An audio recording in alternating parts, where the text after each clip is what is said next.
पुणे एक शांत, सुसंस्कृत आणि शिक्षणाचं माहेरघर. पण मे 2010 मध्ये याच पुण्यानं पाहिलं एक असं क्रूर रक्तरंजित दृश्य ज्याची आठवण जरी झाली तरी अंगावर काटा उभा राहतो.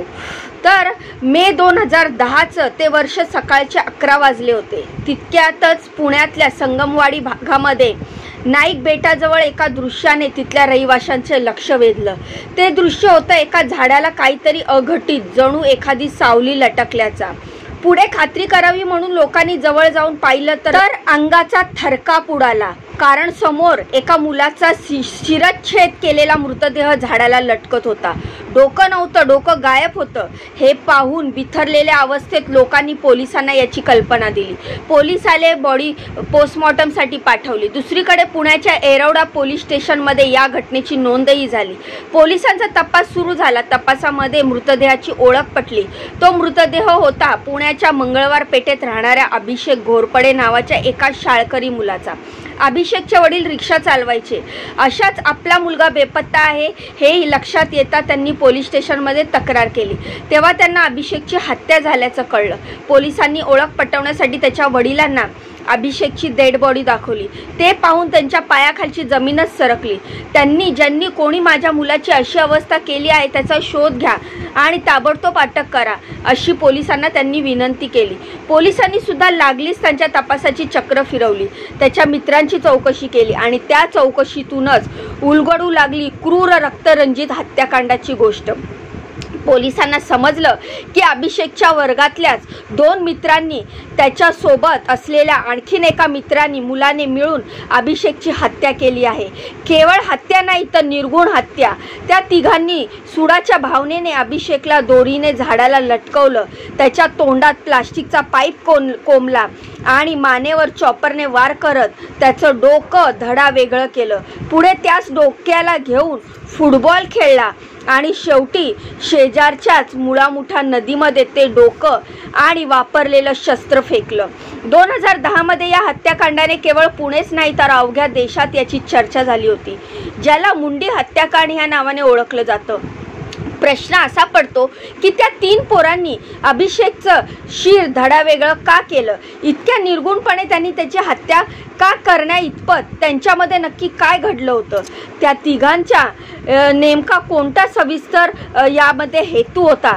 सविस्तर माहिती जाणून घेऊया या माहितीच्या माध्यमातून. तर नमस्कार मित्रांनो, मी रीमा माझ्या यूट्यूब चॅनलवर तुमचं खूप खूप मनापासून स्वागत करते.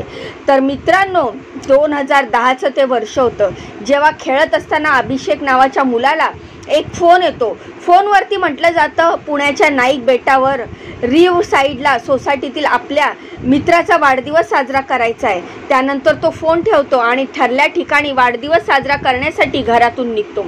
निघताना त्याला पुसटशी सुद्धा कल्पना नसते की तो स्वतःहून मृत्यूच्या दाराकडे जात आहे, ज्यानंतर तो परत कधीच माघारी येणार नव्हता. अभिषेक नाईक बेटाजवळ असलेल्या त्या सोसायटीत पोचतो. ही सोसायटी मुळामुठा या नदीच्या काठावर होती, जिच्या आसपास अभिषेकचा वाढदिवस साजरा करण्यासाठी ठरला होतं. त्याच्यासोबत त्याचे मित्रसुद्धा येणार होते. ठरल्याप्रमाणे वाढदिवस साजरा होतो आणि पार्टी होते. पण नंतर मात्र अभिषेकला त्या सोसायटीच्या मागे मुळामुठा नदीच्या किनाऱ्यावरती नेलं जातं. अभिषेक विचारतो, अरे इकडे कुठे? तर त्याला सांगितलं जातं की इथे शांतता आहे, इथे छान माहोल तयार करू, निवांत बसू आणि मग जाऊ. हे ऐकून अभिषेक निश्चित होतो आणि तिकडे पुढे जातो. ते सगळे एका झाडाचा आधार घेतात, तिथे थांबतात आणि तिघे मिळून अभिषेकला घेराव घालायला सुरुवात करतात. कोणी त्याचा हात पकडतं, कोण त्याचा पाय पकडतं. त्याला लांब दोरीने झाडाला उलटं लटकवतात आणि धारदार शस्त्राने त्याच्यावरती वार करायला सुरू करतात. जे पाहून अभिषेक मोठमोठ्याने ओरडतो, त्याच्या हातापाया पडतो, मला वाचवा, मी काहीच केलं नाही असं म्हणत तो विनवणी करतो. मात्र काही केला ती तिघं सुद्धा त्याला सोडायला तयार नसतात. त्यांची हिंमत एवढी होते की त्या तिघांनी मिळून एका झटक्यात त्याचं शिर धडावेगळं केलं.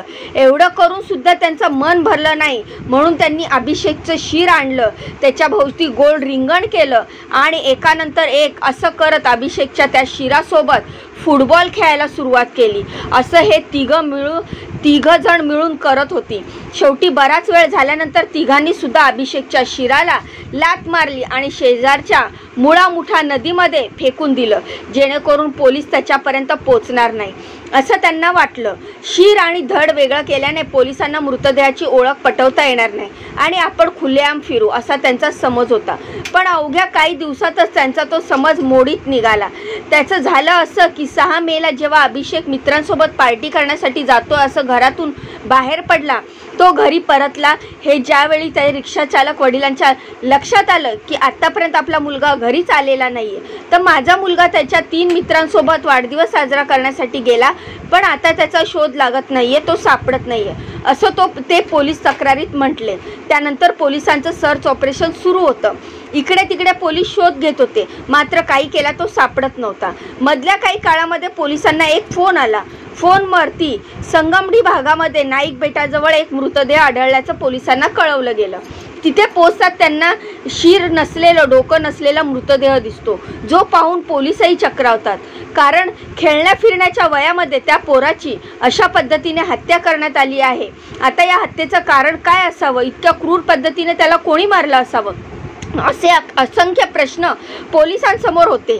त्यातल्या एका प्रश्नाचे उत्तर पोलीस शोधायला सुरुवात केली, तर तेच करताना अभिषेकच्या वडिलांनी मृतदेहाची ओळख पटवण्यासाठी बोलवलं गेलं। मृतदेहाची ओळख पटली आणि तिथूनच सुरू झाला त्या अभिषेक घोरपडे याच्या मृत्यूचा शोध। अभिषेक घोरपडे याला या पद्धतीने कोणी आणि का मारलं असावं याचा शोध पोलीस अभिषेकचे शीर मिळवण्यासाठी मिळेल ते प्रयत्न करत होते।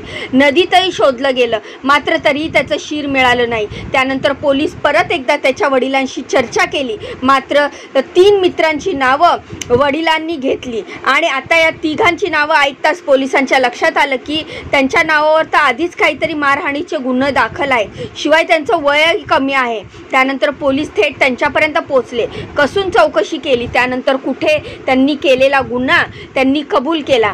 कबुली जबाबात कशा पद्धतीने त्यांनी अभिषेकला मारलं, का मारलं याबद्दल स्पष्टीकरण देताना आणि तिथून सुरुवात होते या घटनेची। तर एक एक पदर उलगडायला सुरुवात झाली आणि मिळालेल्या माहितीनुसार 11 एप्रिल 2009 मध्ये एक मारहाणीचं प्रकरण झालेलं होतं, ज्यामध्ये या तिघांचाही सहभाग होता। हे प्रकरण पोलिसांपर्यंत पोहोचलं आणि ज्याचा संशय अभिषेकवरती होता। त्यांना असं वाटलं होतं की अभिषेकनेच आपली नावं पोलिसांना सांगितली आहेत, जिथून त्यांची सुडाची भावना जागी झाली। तेव्हा अभिषेकचा काटा काढायचं त्यांनी ठरवलं, ज्यातून बर्थडे पार्टीच्या नावाखाली 3 जण मिळून अभिषेकला मारण्याचा प्लॅन करतात। आता कोणी मारलं आणि का मारलं तर पोलिसांना समजलं, पण त्यांचं शीर मात्र काही केल्या पोलिसांना सापडत नव्हतं, ज्याचे शोध पुढचे 3 आठवडे सुरूच होते। एक दिवस ज्या सोसायटीच्या आसपास हा सगळा प्रकार घडला होता, तिथल्या सिक्युरिटी गार्डला संध्याकाळी 6 वाजता एका ठिकाणी भटक्या कुत्र्यांच्या भुकण्याचा आवाज येत होता। एवढ्या मोठ्या संख्येने कुत्री भुंकत होती असं म्हणून ते सिक्युरिटी गार्ड तिथे गेले आणि बघतो तर त्यांना सडलेल्या अवस्थेमध्ये जमिनीवरती एक डोकं पडलेलं दिसलं। ते त्यांनी पाहिलं आणि ताबडतोब पोलिसांना कळवलं। पोलीस घटनास्थळी पोलिसांनी धाव घेतली आणि शीर ताब्यात घेतलं।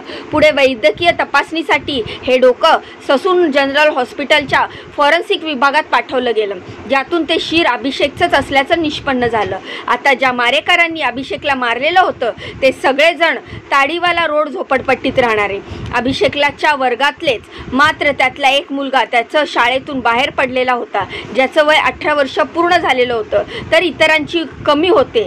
तर त्यातूनच वय पूर्ण असलेल्या आरोपीवरती गुन्हा दाखल झालाय आणि इतर दोघांना बाल सुधार गृहात दाखल केलं गेलंय। थोडे दिवस गेल्यानंतर त्यांना तिथून सोडून दिलं गेलं, मात्र त्यातला एक आरोपी हा पुढे जाऊन सराईत गुन्हेगार, थोडक्यात हॅबिच्युअल ऑफेंडर बनतो। नुकतंच 2023 मध्ये नितीन मस्के हत्या प्रकरणात 19 महिने गायब असलेला आरोपी जेव्हा पोलिसांच्या हाती लागला, तेव्हा मात्र त्या सराईत गुन्हेगाराचं नाव समोर आलं। त्याचं होतं नाव 2023 मध्ये शिवाजीनगरच्या मंगला टॉकीजच्या गेटवरती नितीन मस्के याची हत्या होती आणि हत्येनंतर त्यातला आरोपी हा 19 महिने फरार असतो। जेव्हा तो सापडतो सापडतो तेव्हा मात्र 15 वर्ष पाठीमागे घडलेल्या अभिषेक घोरपडे मुंडी हत्याकांडाची आठवण होते। कारण 3 पैकी एक असलेला हा सूर्यकांत उर्फ पंडित उर्फ पिंटू उर्फ भाऊ दशरथ कांबळे यानेच अभिषेकच्या शिरासोबत फुटबॉल खेळला होता। त्यानंतर परत एकदा मुसके हत्या प्रकरणात त्याला अटक करण्यात आलेली होती। कांबळे हा कुख्यात पंडित टोळीचा मोकळ्या आणि ताडीवाला रोड आणि दत्तवाडीच्या सक्रिय असलेल्या यल्ला टोळीचा प्रमुख सदस्य। मस्के हत्याकांड प्रकरणामध्ये पोलिसांनी कांबळेसह इतर 20 आरोपींवरती गुन्हा दाखल केला आहे। स्वतः कांबळे त्यांच्यावरती 2 खुनासह 7 गंभीर गुन्ह्याचे आरोप आहेत आणि सध्या तो अटकेत आहे। तेव्हा मित्रांनो, या सगळ्या घटनेबद्दल तुम्हाला आधी माहिती होतं का आणि तुमचं याबद्दल काय मत आहे मला कमेंटच्या माध्यमातून नक्की सांगा। ही जी माहिती मी तुम्हाला सांगितलेली आहे ही माहिती देखील मला बाहेरून मिळालेली आहे, तर त्यात किती तथ्य आहे किती सत्य आहे ते मला तुम्हाला शब्दात सांगता येणार नाही। तर त्यामुळे ही माहिती जशी मला कळली तशी मी तुमच्या कानावर टाकली, तुम्हाला कळवली। या माहितीबद्दल तुमच्या काय प्रतिक्रिया आहेत मला कमेंटच्या माध्यमातून सांगा। जी माहिती मी तुम्हाला सांगत असते ती देखील मला कुठून तरी कळत असते, ती माझ्या डोळ्यासमोर घडलेली नसते किंवा मी स्वतः पाहिलेली नसते। तर त्यामुळे या घटनेबद्दल तुमचे जे मत आहेत, तुमचे जे प्रतिक्रिया आहेत ते मला कमेंटच्या माध्यमातून नक्की सांगा। जाण्याआधी या माहितीला लाईक करा, चॅनलला सबस्क्राईब करा, तुमच्या बहिणीला पुढे जाण्याचा एक चान्स नक्कीच द्या। भेटूया पुढच्या माहितीमध्ये अशीच दमदार लेटेस्ट अपडेट घेऊन। तोपर्यंत स्वतःची काळजी घ्या। बाय आणि नमस्कार।